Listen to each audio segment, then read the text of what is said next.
Cris, antes da gente falar, por exemplo, de detalhes mais profundos da sua trajetória na TV brasileira, a gente gostaria de saber qual foi o ponto de partida da sua trajetória na sua carreira, né? Aonde tudo começou, né? Porque geralmente as pessoas sempre olham para aquilo que já está acontecendo, para aquilo que está em evidência. Mas como que tudo começou? Você sempre desejou trabalhar na TV? Foi sempre um sonho seu? Ou foi um acidente, digamos assim, de percurso? Olha, Aguinaldo, toda vez que eu vou começar a falar da minha carreira ou da minha trajetória, eu gosto de frisar muito assim que eu sou um milagre do Deus vivo. Maravilha. Porque assim como Deus levantou muitos improváveis, né, como Davi, de pastor a rei de Israel, como José, de escravo a governador, Sim. eu também me sinto, né, claro, humildemente me comparando, que ele realmente levantou um improvável, porque eu tinha tudo para não estar sentado aqui na frente de vocês hoje. Então, acho que eu começo agradecendo a Deus por isso. Eu sei a importância dele na minha trajetória. Legal. Porque eu realmente caí nessa profissão por acidente, muito jovem. Né? Eu sou do interior do Rio Grande do Sul, uma cidade muito pequena chamada Cruz Alta, tem 40 mil habitantes. Então eu falo, eu não nasci nem na periferia de uma grande cidade, eu nasci na periferia do Brasil. Sim. Então eu sou filho de mãe solteira, criou 3 filhos. E com 16 anos eu tinha a necessidade de contribuir em casa, pelo menos tirar, né, o peso da minha mãe, que tinha um salão de beleza. Sim. Né, era salão de beleza dentro da garagem da nossa casa. E eu, com 16 anos, como qualquer jovem, comecei a ter minhas vontades, minhas necessidades, e eu não achava justo eu sobrecarregar ainda mais a minha mãe. Então, eu falei, eu vou procurar um trabalho, vou procurar alguma coisa para complementar e para ajudar em casa e para complementar as minhas necessidades, digamos assim.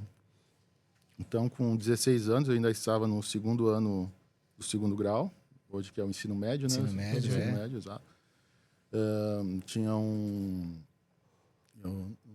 não vou lembrar o nome dele, o Betinho, a gente chamava ele de Betinho Roberto, né? O pai dele tinha uma oficina mecânica chamada Eldorado. A mãe dele era a freguesa da minha mãe, né? Fazia pé, unha, cabelo, essas coisas. E a gente estudava junto. Estudei minha vida inteira em escola pública. E aí um dia cheguei pro Betinho e falei, Betinho, teu pai não está precisando de alguém lá na oficina? Estou querendo trabalhar meio período para... E aí ele falou, vou falar com meu pai. Aí ele falou com o pai dele e deu certo. Falou, ó, eu queria lembrar o nome do pai dele para honrar o pai dele, mas agora... Era uma oficina mecânica? É uma oficina mecânica. Eldorado chamava a oficina. Eu lembro, chamava ele de Reis, porque era Robertinho Reis, né? Então... Sim.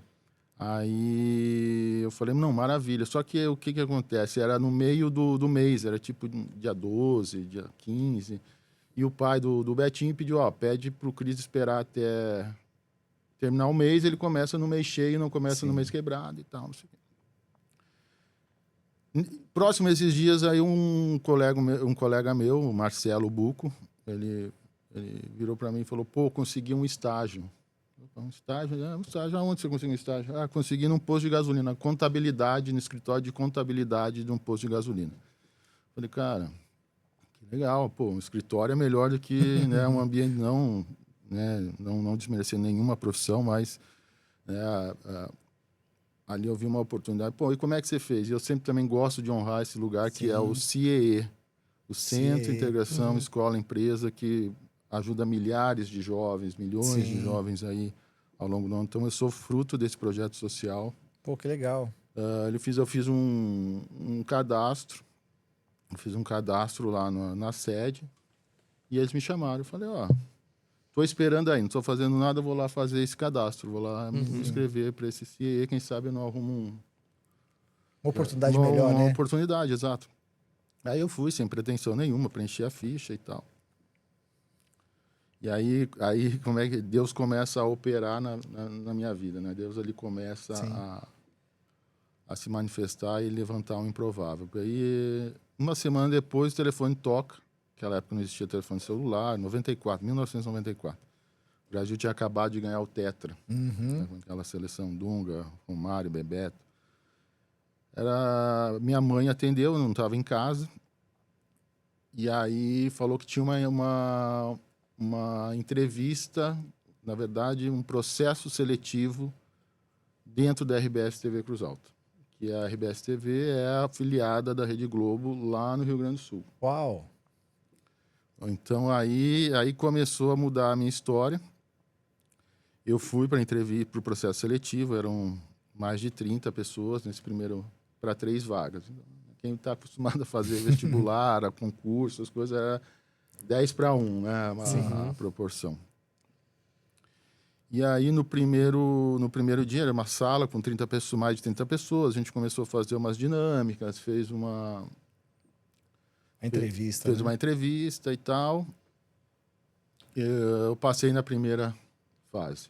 Então, de 30, cortou ali pela metade, ficaram 15 pessoas. E aí, a próxima etapa da seletiva era na semana seguinte. E aí que começou, com 16 anos, começou o que eu levei para a minha vida e que me trouxe até aqui. Sim. É entregar mais. Isso sempre foi meu lema na minha vida. Cara, a pessoa que entrega mais em qualquer área da sua vida, ela vai ter sucesso. Não ser mediano, né? Exato. A pessoa que faz só o que mandam, ela vai ficar no mesmo lugar. Por mais excelente que ela for, ela precisa de alguém para ser mandado.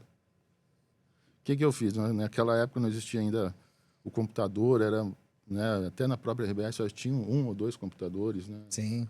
Eu tinha curso de datilografia, peguei uma máquina de escrever com aquela ali em cima ali, ó, e bati um formulário. Né? O estágio que eu estava concorrendo era para produção comercial de comerciais locais, Sim. né? A farmácia local, o supermercado local, as empresas locais que anunciavam na região de Cruz Alta. E eu escrevi nesse formulário, qual comercial que mais te chamou a atenção, o que você gostaria de ver no comercial, qual as marcas que você lembra. Então, eu fiz um questionário com umas 10 perguntas, né? Fiz uma matriz. Você mesmo que desenvolveu isso? E tirei xerox, tirei lá 40, 50 cópias, botei numa prancheta e fui no meu bairro batendo de porta em porta. Falando, tudo bem, ia me apresentar para todo mundo, eu contava a minha história, falava, é o seguinte, estou concorrendo a uma vaga de estágio na RBS, tem aqui um questionário, você se importa em responder e tal. As freguesas da minha mãe responderam. E eu procurei perfis bem...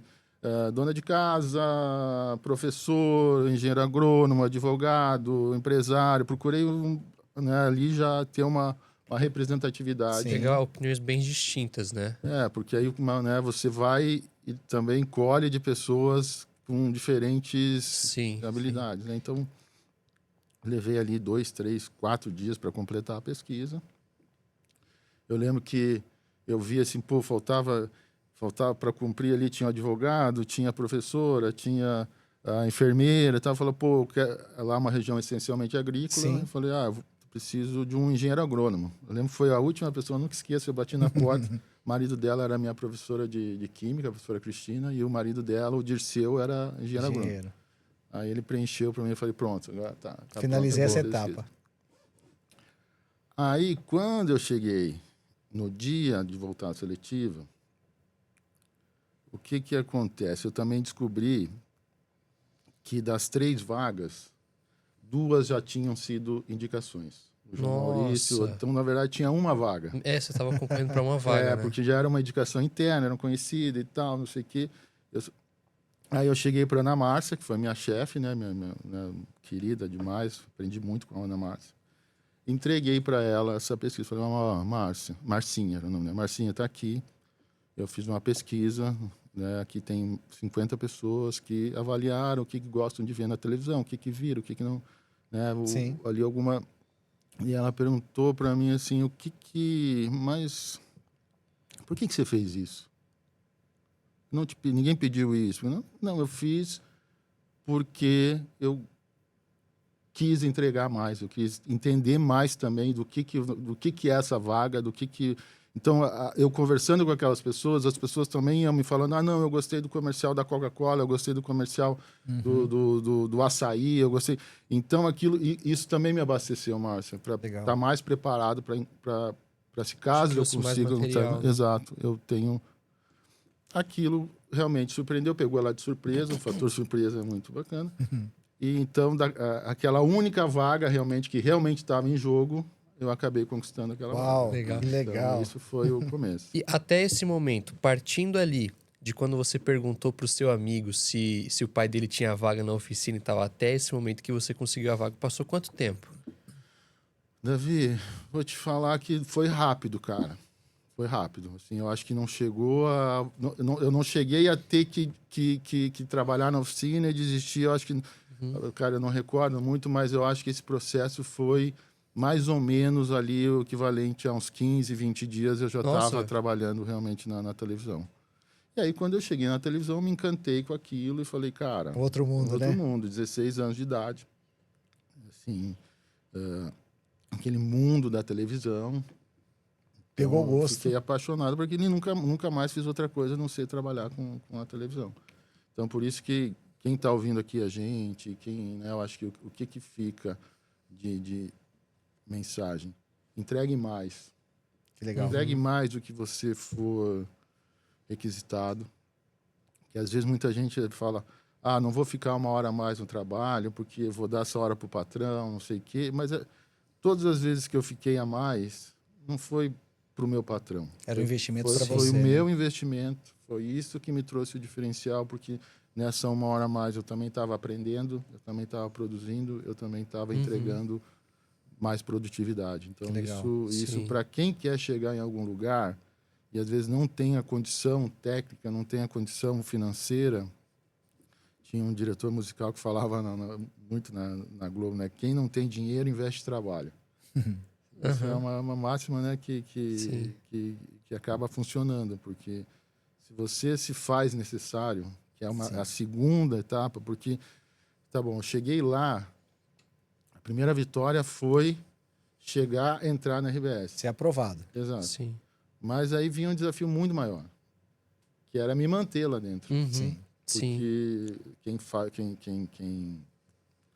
quem participou ou participa do programa do CIE sabe que o estágio são 6 meses com uma renovação, máximo 18 meses, e você... Depois disso, você está por conta própria, né? Depois disso acabou o vínculo e acabou. Ou é contratado, efetivado. Exato. Então, assim, o que aconteceu, Aguinaldo e Davi? Eu passei 6 meses, né, dando... O melhor. Dando o meu máximo ali dentro. Aí fui renovado. Quando começou a chegar perto dos 18 meses, começou a dizer, cara... A preocupação bateu a porta. Exato, cara, vai acabar, esse sonho vai acabar, vai ficar por aqui. Você já estava apaixonado pelo... Exato. Aí qual foi a minha mentalidade? Foi, cara, eu tenho que me fazer necessário. As pessoas que estão aqui não podem imaginar a RBS TV Cruz Alta, o setor de produção, sem o Cris. Sim. E que tipo de função que você estava exercendo ali dentro? Eu comecei como auxiliar de produção. A primeira função que eu fiz foi catalogar toda a discoteca da RBS. Nossa! O primeiro dia que eu cheguei lá, cara, era uma parede assim gigante, cheia de disco, cara. Tudo bagunçado, aquele disco de vinil, né? Disco de novela, naquela época é mais antigo. Você é novo, Davi. Mas seu pai sabe o que eu tô falando. Não vai lembrar. Pô, rapaz, era um mar de disco assim, ó. Eu doido, catalogando disco, exato. Mas lá, com emissora pequena, você acaba fazendo tudo. E a RBS TV foi realmente a minha grande escola e preparadora para eu chegar na Globo. Porque lá eu fiz áudio de telejornal, GC, fiz câmera, fiz edição, fiz roteiro, fiz atendimento ao cliente. Então, você acaba tendo que fazer tudo. Sim. Então, dentro desse 1 ano e meio, eu desenvolvi todas essas habilidades, né? E o que acontece? Quando chegou o final, eu já, 1 ano, foi em setembro, eu tinha 16 anos. Quando foi setembro do ano seguinte, de 95, Era o final e eu tinha 17 anos. E o que acontece? A RBS tem por norma e por regulamento interno que eles não contratam menor de idade. E aí? E aí? Eu Vixe, tinha que aí. prestar serviço militar, eu tinha que, né? Foi justamente, e aí? Um momentinho de incerteza, né? Aí o que acontece, né? Agora já dá para falar porque prescreveu já, assim, há muito tempo. Meu chefe não vai ser preso. Que é o seguinte, né? O que eles fizeram? Eles me contrataram como prestador de serviço. Mas antes de ele me contratar como prestador de serviço, eu tinha que me livrar do quartel. Que era uma fase... Que é o seu, né, de 17 para 18 anos. Sim. E realmente eu me fiz tão necessário que eles não vinham, sabe, dizer, cara, não tem como sair desse... Não tem. Não. Aí o Vicente, meu chefe, foi conversar, porque lá em Cruz Alta tem essa cidade perto de fronteira e tal, tem 3 quartéis lá. Sim. E ele foi falar com o general, né, responsável lá pelo que ele precisava me liberar e tal. Ele falou, não. Nossa. Gente, que história. Que Aí história. o Vicente foi, conversou com ele, falou, não, porque eu tenho um cara lá que está na época de prestar o serviço militar obrigatório. É um cara assim, é um cara dedicado, que tem carreira, concentrado, responsável, não sei o quê. Eu precisava que você me liberasse ele e tal. O general deve ter pensado, eu quero esse cara trabalhando com a gente. Ele falou exatamente isso, o Aguinaldo falou pro Vicente, falou, pô, mas é exatamente esse tipo de profissional que o Exército precisa. A gente precisa dele. Então, imagina eu vivendo aquela angústia, né, cara? Porque qualquer coisa ali, além da minha idade, e além disso, podia acabar meu sonho ali. Podia estar... Não tá aqui.